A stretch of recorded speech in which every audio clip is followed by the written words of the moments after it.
কেমন লাগছে? ভালো লাগছে দিদি। আজকের মা লক্ষ্মীরা সবাই শিল্পী, এক একজন সাংঘাতিক ভালো কাজ করেন, শিল্পকর্মের সঙ্গে যুক্ত। সেই নিয়েই তোমাদের সঙ্গে ডিটেলে কথা বলবো। চলে এসো পোডিয়ামে।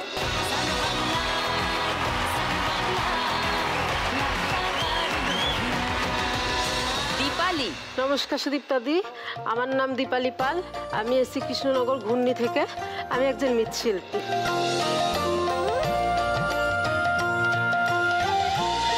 সেখানে তো সবাই প্রায় এই শিল্পের সঙ্গে সবাই। তোমার হাতের কাজও দেখবো, আরো ডিটেলে তোমার সঙ্গে কথা বলবো। আর তোমাকে আরেকটা জিনিস জানিয়ে রাখি, সেটা হলো যে আমার মার নাম দীপালি। সো নাইস, তোমার নাম আমি এমনিও কোনোদিনও ভুলবো না। ওকে, শান্তনা। নমস্কার সুদীপ্তা দি, আমি পুরুলিয়া জেলা চরিদা গ্রাম থেকে এসেছি। মুখোশ তৈরি করে, মুখোশ গ্রাম যেটা। হ্যাঁ, মুখোশ গ্রাম।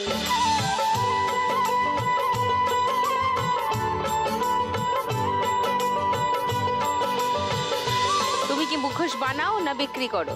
টুকটাক বানাও আর বিক্রিও করি। ওকে, নদিয়া থেকে পুরুলিয়া ঘুরে এবার আসবো বাঁকুড়ায়।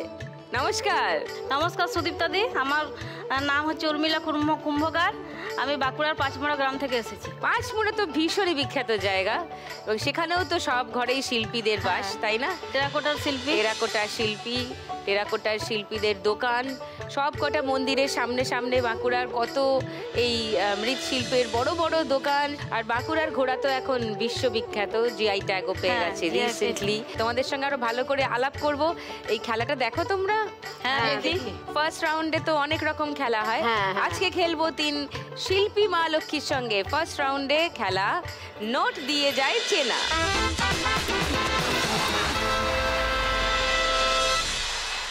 খেলা শুরু করার আগে দীপালিকে জিজ্ঞাসা করি, আমার খালি মনে হচ্ছে আমার মাকে আমি নাম ধরে ডাকছি।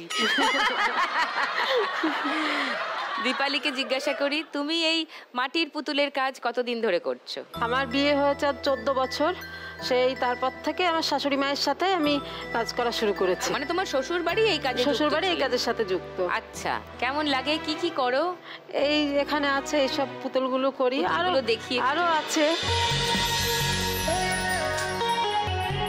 এ তো গোপাল ভাঁড়, আর গোপালের বউ, আর এটা তো নাড়ু গোপাল, এটা তো নিতাই কীর্তন দল। কীর্তন দল। কি সুন্দর। এই জোড়ার কি দাম?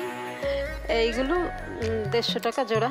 আচ্ছা, এই কীর্তন দলের সেটটা 400 টাকা সেট।